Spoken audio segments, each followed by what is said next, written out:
Well, for some people, cursive is a practical life skill, and for others, it's a throwback that really doesn't fit today's classroom demands. In this Aging Untold Extra, reporter Tisha Powell looks at the push to bring back cursive and the arguments for moving on from the technique. All the way to the top line, yep.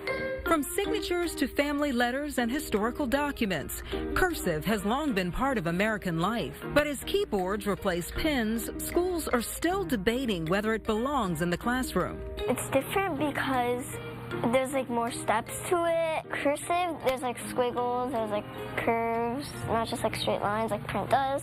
So it's a bit harder. In some schools, cursive is still part of the routine, even if it's only a few minutes a week. That's excellent. Advocates say cursive not only builds a skill students can use for life, research suggests it may benefit the brain too. Aging Untold expert Catherine Ambrose agrees. It impacts your brain differently. The neurons work differently, and so it plugs into creativity. It's good for your brain. I think it's wonderful that we're talking about bringing it back.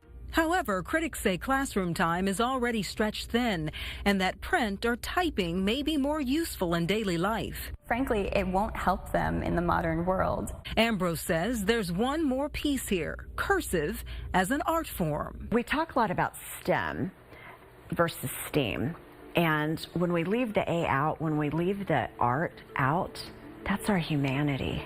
I think art might be the most important thing. And whether cursive makes the cut or not, researchers say handwriting still matters.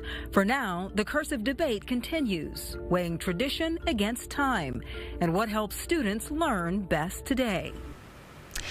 You can watch more stories just like this one on our talk show, Aging Untold. It airs every weekday right here on KLTV and KTRE at 2:30 in the afternoon. So join us for that.